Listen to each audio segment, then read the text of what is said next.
From PRX, this is Living on Earth. I'm Jenny Doring. And I'm Ainsley O'Neill.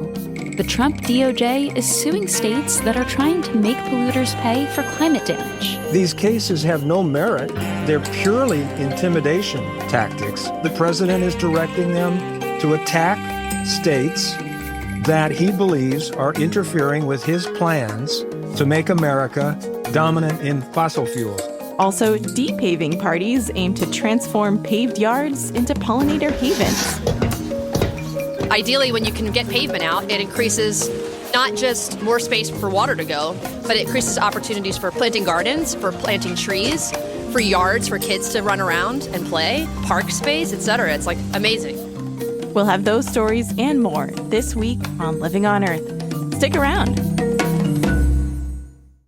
From PRX and the Jennifer and Ted Stanley studios at the University of Massachusetts, Boston, this is Living on Earth. I'm Jenny Doring. And I'm Ainsley O'Neill.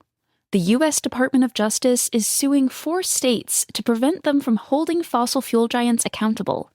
New York and Vermont have already passed climate superfund laws based on a polluter pays model that requires fossil fuel companies to pay their fair share of the huge costs of fixing and preventing climate damage. These laws have become the focus of lawsuits from fellow states, fossil fuel industry groups, and now the Trump administration. Meanwhile, the Trump DOJ also preemptively sued Hawaii and Michigan for their separate planned litigation against oil companies. These cases have all been filed in the U.S. court system, but the potential ramifications could reverberate around the globe. For more on this, we turn now to Pat Parento, emeritus professor at Vermont Law and Graduate School, who was also a former EPA regional counsel. Pat, welcome back to Living on Earth. Thanks, Ainsley. It's nice to be with you. Now, Pat, you have 5 decades of experience in environmental law here in the United States. How surprised are you at this latest action from the Trump administration? Maybe the term is gobsmacked. I didn't think I could be surprised by anything this administration would do, but frankly, I am. For the first time I've ever experienced, the federal government has sued 2 states, Hawaii and Michigan, to try to stop the states from bringing litigation against the major oil companies for the damage that climate change is doing in their states. That's never happened before. These cases have no merit. There's really no legal basis for these cases. They're purely intimidation tactics. But it's quite remarkable that the United States Department of Justice would think that these kinds of cases are high priorities. But of course, the president is directing them to attack states that he believes are interfering with his plans to make America energy dominant, meaning dominant in fossil fuels, not dominant in renewables, not even dominant in a mixture of fossil fuel and renewables, just dominant in fossil fuels. And from an international law standpoint, I mean, it's just going to mean that the United States is falling further behind on the commitments it's made through the Paris Agreement. Now, I know we've withdrawn from the Paris Agreement. That was not a smart thing to do, but we've done it.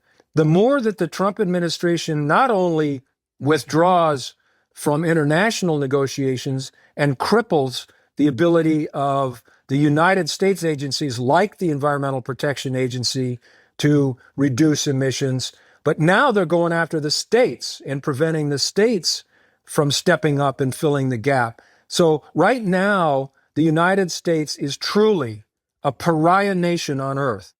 So, Pat, there are 2 different climate lawsuits here, one against New York and Vermont and one against Michigan and Hawaii, right? Walk us through the highlights of these 2 cases. Yeah, the claims or the arguments that the Trump administration is making are essentially the same in the cases that they brought to preempt Hawaii and Michigan, and in the cases they've now brought to stop Vermont and New York from implementing their state laws. We call these climate superfund laws because they're based on the now famous remedy under the superfund, the federal superfund law, which means you can be liable for the pollution that your products are causing, even if you didn't violate any laws, even if you're not at fault in any sort of legal way. You're simply liable because the result of you marketing and producing these products is it's causing damage and causing the states to incur costs to deal with the damage and to adapt to the effects of climate change. And so we call this a cost recovery action. And what the Trump administration is saying is that all of these state laws are preempted by federal law, constitutional law. They raise a whole slew of constitutional arguments. For example, they say the Clean Air Act preempts these cases, which is kind of ironic, right? Because Administrator Zeldin of the EPA has proposed to repeal basically all of the regulations under the Clean Air Act. He's proposed to repeal what's called the endangerment finding that was made back in 2009. And that's the finding that's required for the federal government to regulate greenhouse gas emissions under the Clean Air Act. So that argument that the Clean Air Act preempts state law is really cynical, right? Because they're also proposing to take away EPA's authority to regulate these sources. But there are other arguments they're making. They're saying it's interfering with foreign relations. That's pretty ironic because we've just pulled out of the Paris Agreement. The United States won't even be present at the next conference of the parties, the COP meeting that's coming up in November. So we're not engaged at all in international negotiations, at least on climate. They're also arguing that it's interfering with interstate commerce. You know, the federal government has authority to regulate interstate commerce, and they're saying these lawsuits will make it more difficult to do that and conflict with the federal government's preference for fossil fuel development. As it makes it more expensive to develop fossil fuels, their argument is that's an interference with interstate commerce. Now, Pat, for legal clarification here, Hawaii and Michigan haven't even really moved forward with this litigation yet. How is it that the Trump administration can file a preemptive lawsuit for something that hasn't happened yet? Well, no government has ever done that. And in fact, Hawaii immediately filed their lawsuit the day after they were sued by the Department of Justice. Michigan has said they intend to file their lawsuit when they're ready, and they're not going to be intimidated by this preemptive strike from the Trump administration. I happen to think it's more of a political stunt, frankly, than a serious legal attack. I think what's going to happen is the Justice Department will amend the lawsuit they've already filed against Hawaii to say, well, now we're just going to challenge the lawsuit that Hawaii has brought based on their state law. And when Michigan files its lawsuit, they'll do the same thing. So in the end, the preemptive cases they filed against Hawaii and Michigan will turn out to be the same kinds of cases the Trump administration has now filed against Vermont and New York.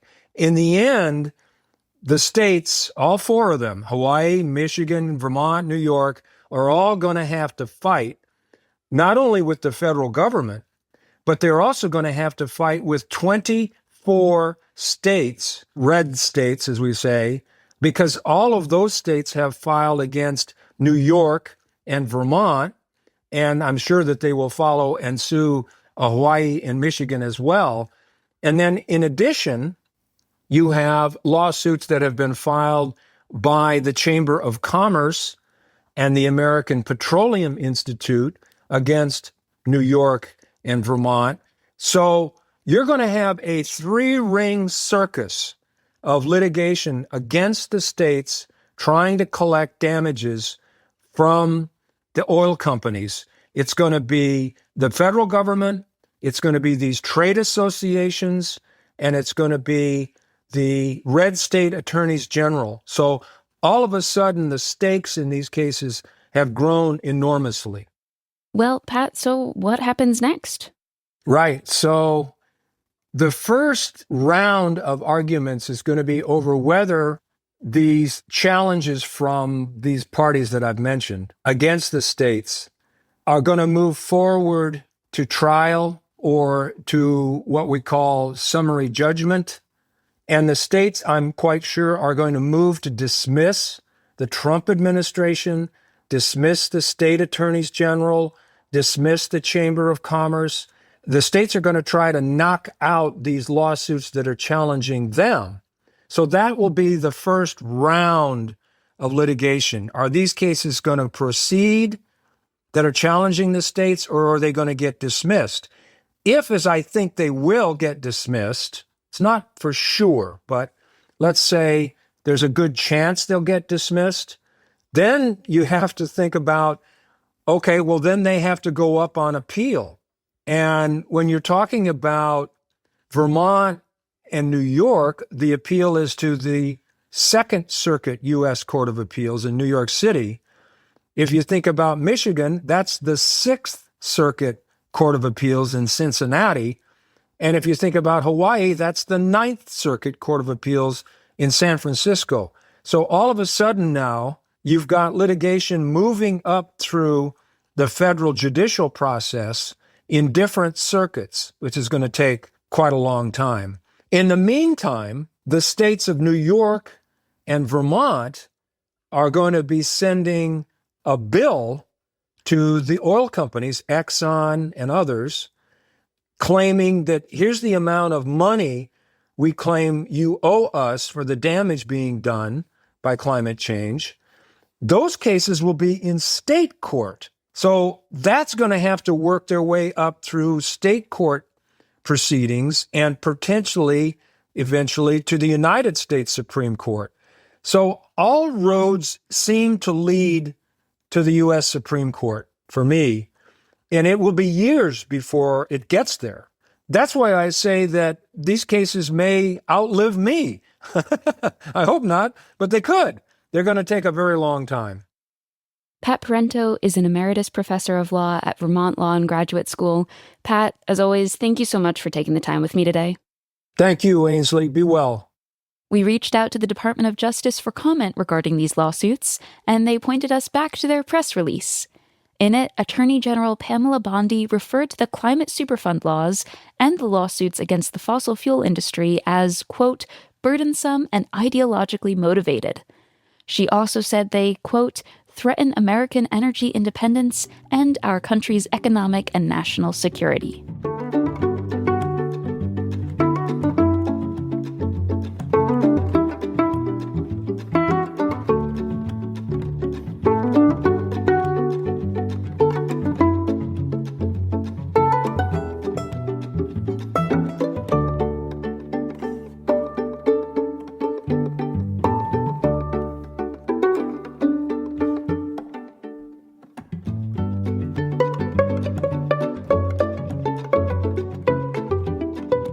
Just ahead, a new project from the co-founder of the All We Can Save climate leadership program aims to help people find their way through a world of climate chaos. Stay tuned to Living on Earth. Here at Living on Earth, we work hard each and every week to bring you the most relevant and compelling environmental news. As a nonprofit organization, we count on you to help. Listener support is key to sustaining the environmental news gathering and reporting that you rely on. Please consider doing your part to support Living on Earth. A monthly donation is the very best way to ensure LOE's work continues week after week. To make your pledge of support, go to LOE.org and click Donate. And thank you for helping to keep LOE's nonprofit environmental media going strong. It's Living on Earth. I'm Ainsley O'Neill. And I'm Jenny Doring. Climate change is rooted in the hard, cold data of global temperature rise, ice loss from melting glaciers, and parts per million of carbon dioxide. But navigating a world in crisis takes more than just facts or even smart policies. At the end of the day, it's people who decide how we should live on this changing planet, and what, if anything, should be done in the face of the climate crisis. And a new project called Climate Wayfinding aims to tend to the deepest needs of climate activists by providing a space for reflection, connection, and clarity amid the chaos. And it's especially meant for the next generation of climate leaders who may be feeling discouraged by the current political climate. The Climate Wayfinding initiative is spreading across college campuses and has its roots in the All We Can Save project, co-founded by Dr. Katharine Wilkinson, who joins us now. Katharine, welcome back to Living on Earth. Jenny, it's so nice to get to be back here with you. You founded the All We Can Save project. Remind us about All We Can Save and what that was trying to do. So in the dark days of 2020, Ayanna Elizabeth Johnson and I co-edited a collection of writings by women climate leaders, essays, poetry, as well as some wonderful art. And that time, if you looked around and you were like, who's holding the microphones on climate discourse? Who's shaping how we think about this problem, how we think about what the solutions are, what's possible? So often women were not the ones doing that. They were often doing it in extraordinary and overrepresented ways within grassroots organizations and within protests and organizing of various kinds, but often they weren't the ones holding the mic. And my thought was, that's just not going to work. And it's not particularly fair. So let's see if we can do something that helps to move the needle towards a more representative shaping of our collective climate conversation. And that's really what the anthology was about. The sort of trends that I was witnessing and Ayanna was also seeing in the climate space of these sort of gender disparities, there has been progress made on that. So it's still not equitable. We still know that most of the climate funding, for example, does not go to efforts led by women. It goes to efforts led by men. And I'm speaking in sort of gender binary terms, knowing, of course, that the world is more complex than that. But women are still underrepresented, for example, in the UN climate negotiations. And this, I think, is quite different than it was at the time when I felt such an urgency around this anthology project. And when we were moving the book towards publication, it was really clear that kind of the book wanted to be more than a book. And we've now had something like 2,500 All We Can Save circles that have happened across the U.S., across 30 countries, everywhere from like high school eco clubs to C-suite executives and kind of everything in between. And they're not just book clubs, right? Right. They're not just book clubs. It's really about how do we have a communal experience of deeper and more generous conversation about this topic than, frankly, we find most of the time.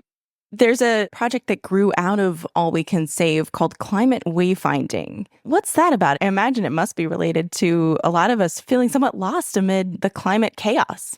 I mean, we're living in a world where maps quite literally increasingly no longer work, right? And that's true as coastlines shift, as entire neighborhoods go up in flames, as storms wipe out farmland. You know, we're literally grappling with these very rapid shifts of the physical terrain. But I think this idea that our maps don't work is also true culturally and emotionally and internally, right? Our traditional ways of navigating human life are also coming up against some real challenges of this very liminal time. It is no small thing to be human on Earth, as there is so much that is being lost. There is so much that is being harmed, and there is still so much that is possible.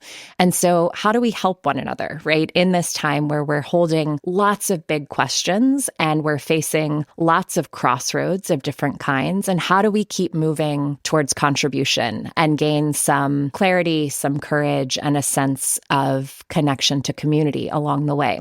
So that's really what gave rise to Climate Wayfinding, a sense that we don't have enough spaces where we're able to bring those big questions and work with them in a generative way, right? Where we look inward and look outward so that we can then look forward. So Climate Wayfinding is a beautiful program. We did the first pilots of it almost 3 years ago in the summer of 2022. And over the last year and a half, we've been beginning to scale that program across higher education. We now have 95 trained facilitators at about 80 colleges and universities across the US and Canada who are taking this program into the classroom, into J terms, spring breaks, co-curricular programs, and really helping students find their way in this very tricky time and think about what it does mean to shape their lives and their, civic and professional trajectories within this context of our climate and ecological crisis. I'm curious, can you tell me about a time in your life when you kind of felt like you had lost your way, especially, feeling lost in terms of climate? How did you find your way again? So I think probably doing a PhD is a good recipe for losing your way. Oh, boy. Certainly, Yeah. maybe, at least for me, losing a little bit of a sense of my kind of vigor and spirit. But also when I was finishing my PhD, it was in a particularly weird and hard moment in the climate space. So President Obama had been elected. It looked like we had the best chance in a generation for federal climate policy. It got through the House. It didn't get through the Senate. The international negotiations in Copenhagen kind of crumbled, fell apart. And I decided academia at that juncture was not the path for me. And I was really grappling with, where do I go, right? Where is there a foothold for generative action when clearly so much was stalling at all of these different levels? And the zeitgeist at that time, this was 2009, 2010, the zeitgeist was kind of like, okay, if we can't make headway in these spaces, we've got to focus on cities and states and companies. And I had absolutely no experience in the world of business, but I ended up spending some years in consulting. And ultimately, for me, that was a really gutting chapter. I just basically felt like my little species was not in the right ecosystem. It was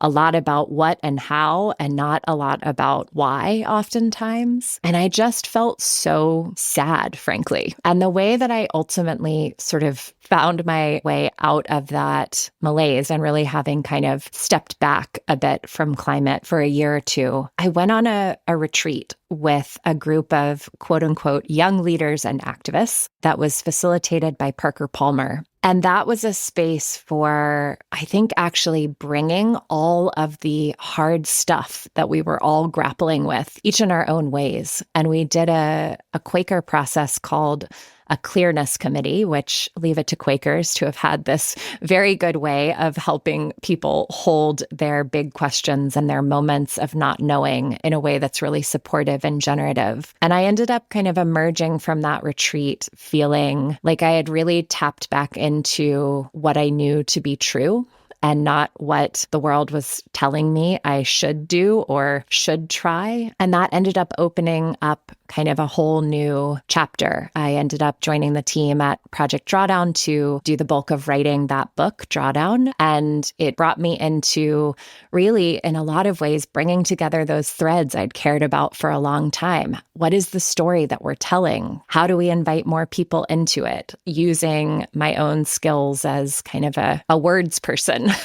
And I think that those moments, those kind of dark nights of the soul, even, if you will, we need each other, right? Those are really hard spaces to navigate solo. And having kind of a sanctuary and this sense of structured and supportive process was really important. And I think there are a lot of ways in which that experience, which was back in 2015, really has informed some of what we're doing with climate wayfinding, because what I knew in my climate journey was that I was often going outside of the climate space to get that kind of help and support and grounding and renewal. And really, we should be doing that from within the movement, from within the climate community itself.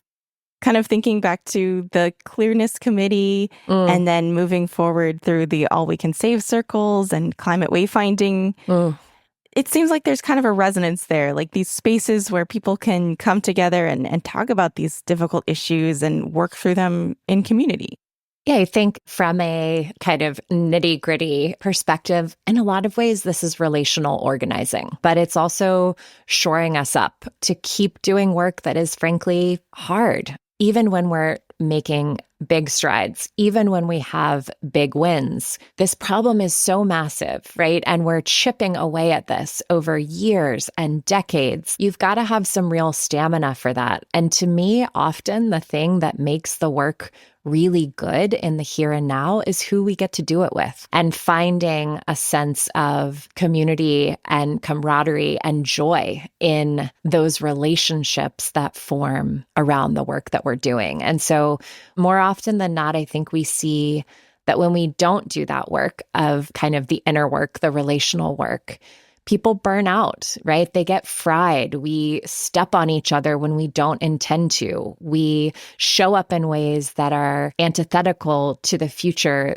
that we imagine because we're so stuck in the machinery of the here and now. I don't think it's just like, oh, this sort of feels good. It's nice to have. I think it is profoundly strategic if we want to get the policy wins that we dream of, move the technologies forward, get those market shifting movements of capital, shore up the resilience of our cities. Like all of that hinges on people. People are making all of the rest of this possible or not. And I think sometimes we're not centering humans enough in what we're doing. And I'm not saying that in the sense of like human life matters, other life doesn't. No, I'm saying like sort of the heart and soul and well-being of the people that are doing this really hard work, I think is important. I think we have to be a community and a movement that takes care of each other.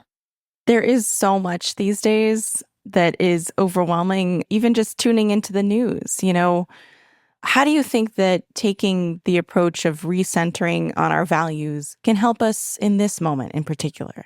Let's take a tree as a metaphor, right? This is like not really the season for a lot of above ground action, at least at the federal level. But in a lot of ways, I think in a moment like this, it's time to do some of that mycelial work, right? Sort of the underground part of the work so that when we have another more generative opening, we're ready for it. And our kind of root systems are stronger and more deeply intertwined so that we can grow even stronger at that next opening time, if that makes sense. And I don't think that's a cop-out, right? I think it's actually reading the context that we're in and understanding that there is often a cycle to these things. And this is a time to really grow the strength of the community, of the leadership, and of course, to try to sort of push back and forestall those losses as much as we can. Do you have a message for people who feel like it's just all too much? I just want to tune out. I mean, I think the first thing I would say is I get it. One of the ways I keep my own root system strong and remember that it is actually a very cool thing to be alive in a body on this planet is that I have a horse that I am training, and it's just like my greatest source of joy.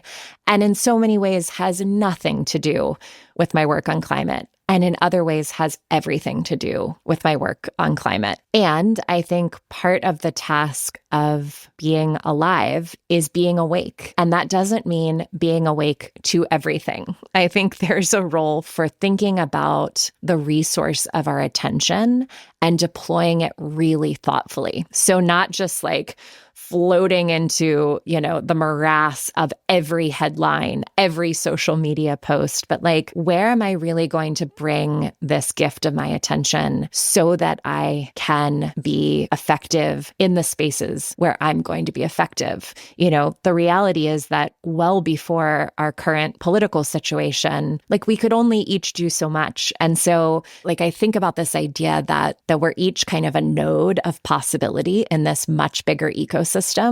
And to me, part of being a node of possibility is knowing like what's yours to do and what is not yours to do, and trusting that there are all of these other nodes in the ecosystem that are also bringing their magic, right, and doing their thing. And so I think resisting some of that, like, I don't want to look at any of it. I don't want to do any of it. And sort of saying, okay, what's the piece that I can do with attention, with intention, and know that I am in some way contributing to this broader effort to bring healing to this planet.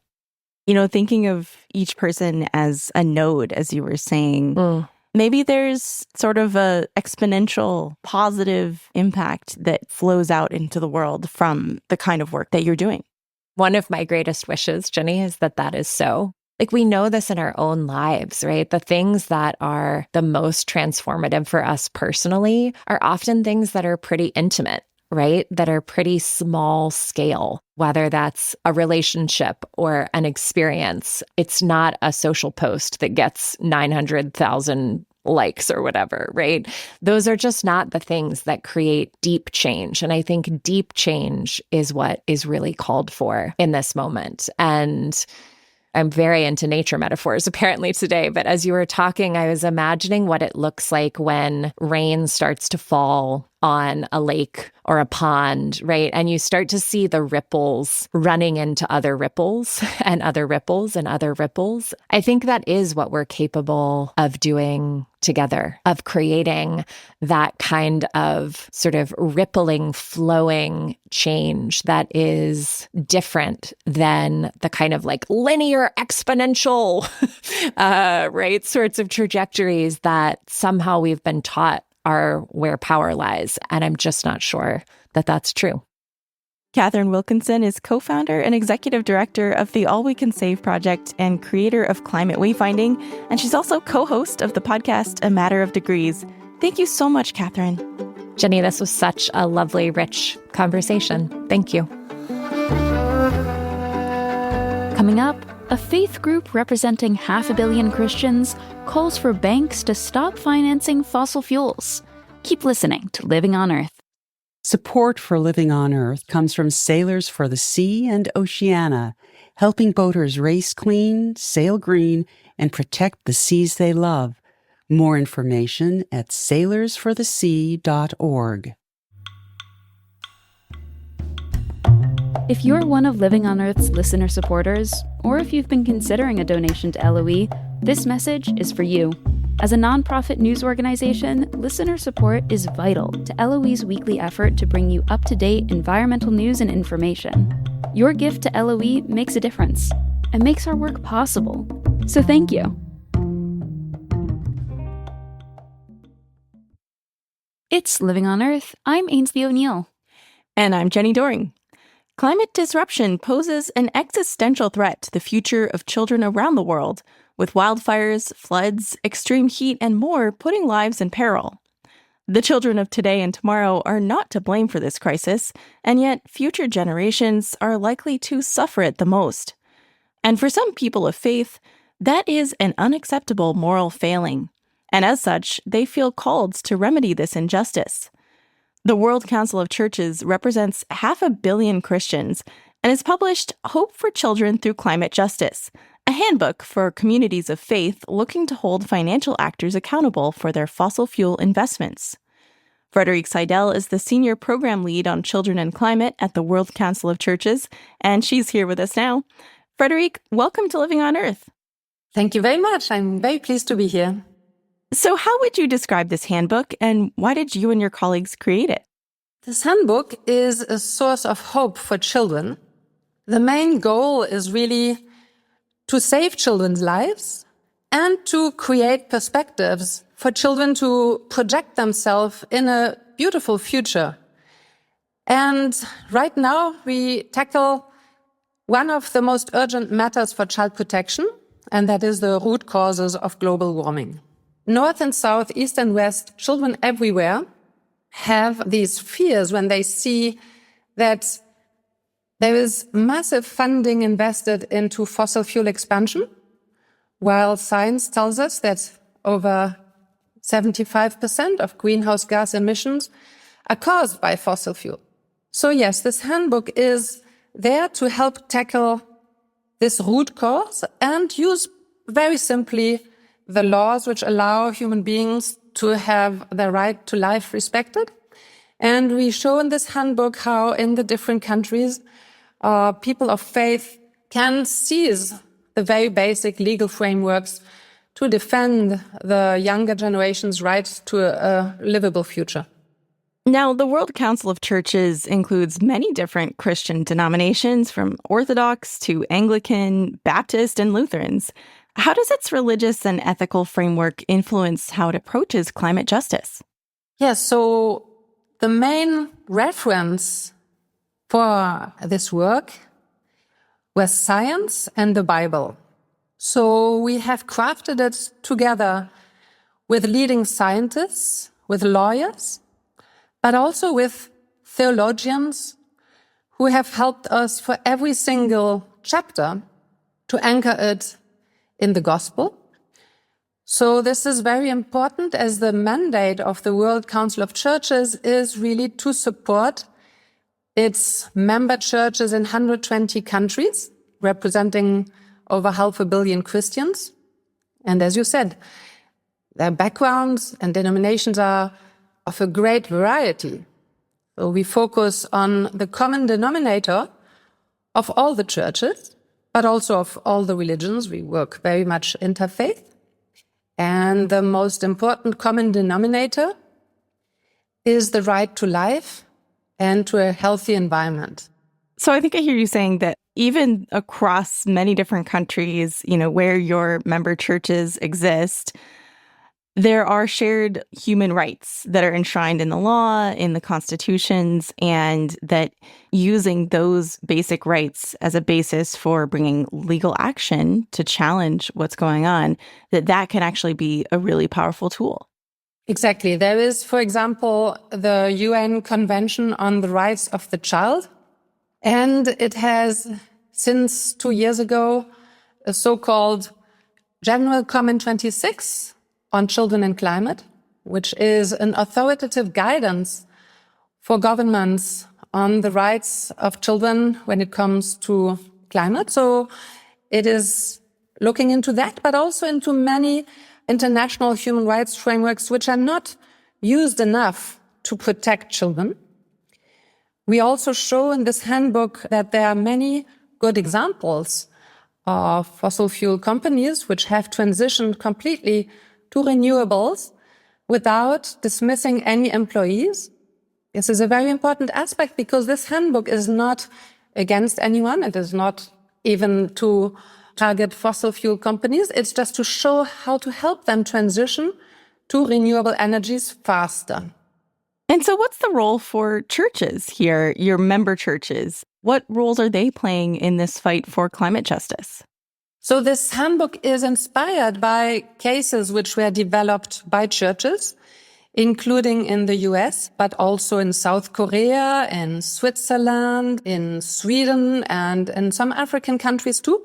We have seen churches really at the forefront of legal action because people of faith have a particular responsibility anchored in the Bible when they see something happening that is creating a lot of suffering. You may have heard of Dietrich Bonhoeffer, who has said that if you see someone driving into a crowd of innocent people, you cannot just watch and then pick up the dead and heal the wounded. You must actually take the steering wheel out of that driver's hands. And that is the goal of this handbook. So also to bring those who are currently driving into this wall of a future at huge risk, to make them change policies before it is too late. We also invite in this handbook people to observe if they may be victims of disinformation, as we don't want actually anyone to go to court. That's not the goal of the handbook. The goal is to make the policies change before the cases actually reach the courtroom. Well, wait a minute. Explain that to me. I mean, it seems like you're trying to hold those responsible for the climate crisis accountable, including financial actors, but you're saying you don't actually want these cases to go to court?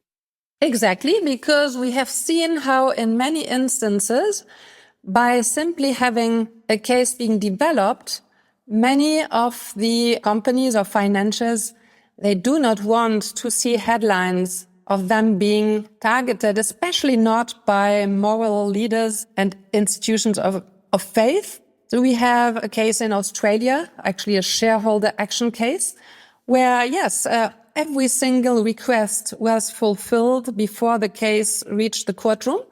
So that is the ideal scenario where people then realize that what they're doing is threatening lives and that they even can make more money by investing into renewable energies. To be honest, I have to say, Frederique, that, picturing fossil fuel companies or picturing financial actors in this case as being so cooperative, the ones that are funding the fossil fuel industry, feels hard to picture, at least in the U.S. at this moment. What gives you the faith that this is really a collaborative exercise and not just, parties at odds and having to take it to court? Well, what gives me a strong faith is just the experience from the past that many things seem unrealistic or impossible. I come myself from a German and French background, and my grandfather, who was a French war prisoner tortured by the Nazis, he said in 1943, if someone would have told you Germany and France will become best friends and be the dynamic for the European Union, people would have just said it's ridiculous, it's impossible. Another example is the Berlin Wall, which separated Germany into two parts. Nobody at all would have ever believed that that wall would disappear. And that change was also driven by the churches. And so, yes, what needs to happen, according to science, is something which right now all the opposite is happening. But we have seen many amazing testimonials, even of leaders of big media companies who have acknowledged that they really believed that climate change was just one theory and that it was not necessarily true. But then they understood the IPCC report and they saw that this was real and they regretted to have ignored global warming for so long. And many of these testimonials come after conversations with their children or grandchildren. So we see quite amazing transformation in people. And this handbook encourages for every leader in the world who is responsible for such investment choices to have a quick checkup with their own conscience. And our goal is not to, as I said, sue anyone per se. I understand that you work alongside children of different ages in having some of these tough climate conversations. Can you give us a little bit of insight into how they're feeling about the climate crisis and their hopes or concerns about the future? Yes, so most of the young people who have urged us to help in this area of work, they are suffering a lot. You may have seen the Montana case in the U.S., which was successful, which was a youth-led climate litigation. When you see the images, they are all smiling about the success. But when you talk to the plaintiffs, they do explain how this has really spoiled their youth and their childhood, that they felt so stressed that there was no way to have any lightheartedness anymore for playing football or dancing.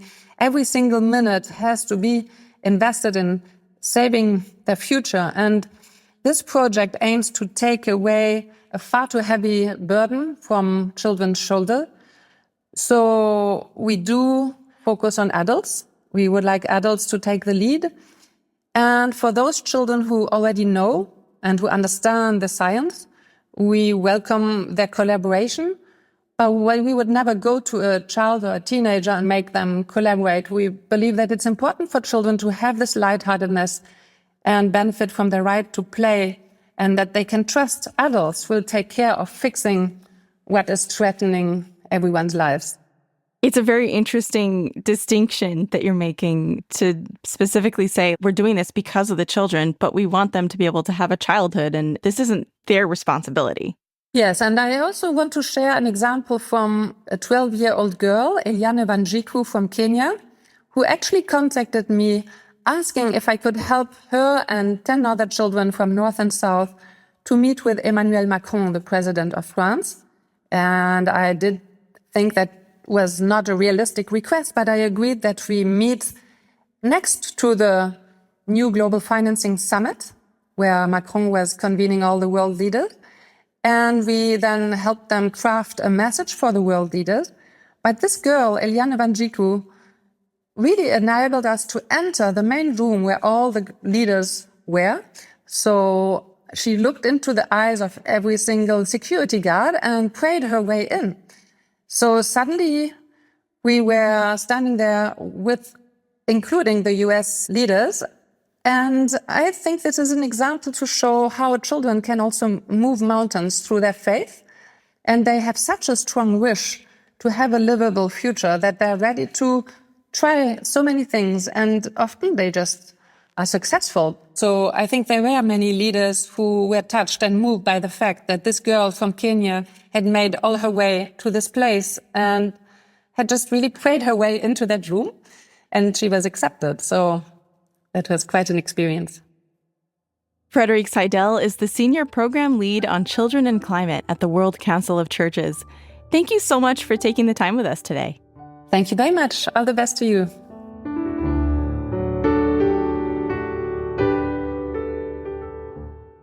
In the warm weather months, a 90-degree day every so often can be a nice treat.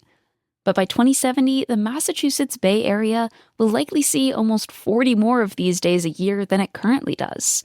And too much of a good thing can definitely have its drawbacks. In the Boston area, the city of Somerville is particularly vulnerable. Over 3/4 of Somerville is paved, and 82% of the city is defined as a hotspot, or an area that has a heat index in the top 5% statewide. Stronger storms intensified by climate change are a threat there too. Just a few decades from now, extreme storms in parts of Somerville could bring up to 10 feet of flooding. But there may be some relief in sight. Somerville residents are taking matters into their own hands. Living on Earth's Sophia Pandalidis went to find out more.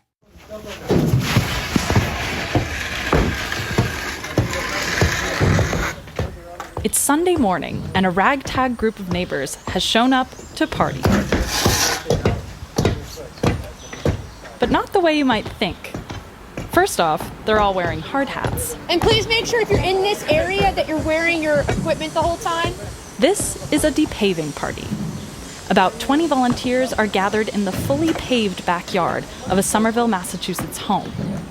And it's their job to rip it up. Swinging. Wow. Oh my God. Armed with sledgehammers and wheelbarrows, the group works together to break up the asphalt and carry it to a dumpster in the driveway. The goal is to leave this yard pavement-free. These depaving parties have been happening since 2010 and are now run by Green and Open Somerville.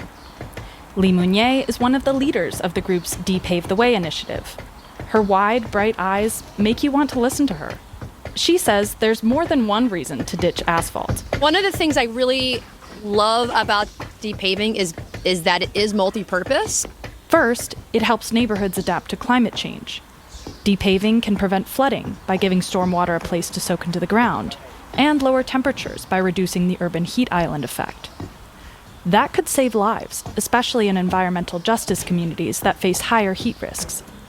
But climate resilience isn't the only benefit to depaving. Ideally, when you can get pavement out, it increases not just more space for water to go, but it increases opportunities for planting gardens, for planting trees, for yards for kids to run around and play, park space, etc. It's like amazing. Yards filled with native plants instead of asphalt can also be havens for pollinators and local wildlife. Jack Brisky, the host of today's Depaving, has plans for that. I've watched far too much home improvement TV on building bee houses, actually. But Lee's favorite part of Depaving is how it brings the community together in an active way. I want to get sweaty. I want my active energy, to go towards something, and my creative energy to go towards something that's meaningful. One veteran depaver, Eduardo Rodriguez, is on a similar wavelength. He says there's something cathartic about swinging that sledgehammer. That first drop releases so much rage. Yeah, and we have a lot to rage about right now. The depaving movement is not new. It got its start in Portland, Oregon back in 2007, and has since spread across the United States and even Europe. Lee says word is traveling fast here in Somerville. More people are biking, walking, taking transit, and have less need for cars. So we have all these long driveways that fit like 5 cars, and everybody's moving in and saying, I don't need that anymore, This season's depaving schedule is already filling up. We're now on track to do at least 7 this year, if not more. Everyone who wants to depave should be able to, Lee says. But keeping up with growing demand is tough for her small team. And while volunteers are free, depaving still has a price too steep for some, up to $700 to rent a dumpster. So Green and Open Somerville is partnering with local NGOs to offset those costs for low-income environmental justice neighborhoods. Lee dreams of a time when she'll get to lead these parties every weekend. For now, though, it's time to sit back and admire the day's work. Depaving to me is like one of those things, too, where you can, in 3 hours, see the fruits of your labor. She's right. At the end of the party, it's incredibly satisfying to watch as the last chunks of pavement are carried away, and we're left with, well, an actual yard, though it's barren for now. So the group heads inside, muddy and tired, but proud. Their sandwiches will be well deserved. For Living on Earth, I'm Sophia Pandelides in Somerville, Massachusetts.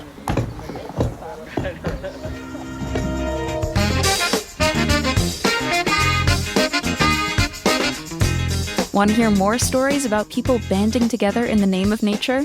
Tune in next time on Living on Earth for the story of how conservationists and birdwatchers boosted the numbers of a bird that nests in the sand. When I moved to Maine, there were no oyster catchers near me.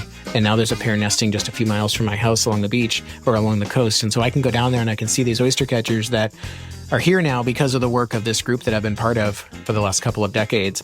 They're susceptible to things like a storm coming and washing out the beach and washing their eggs away, but also like a human walking along the beach and stepping on their eggs, or simply just going and putting down your beach blanket and hanging out for an hour 20 feet from an oyster catcher nest. The story of a hard-won conservation success next time on Living on Earth.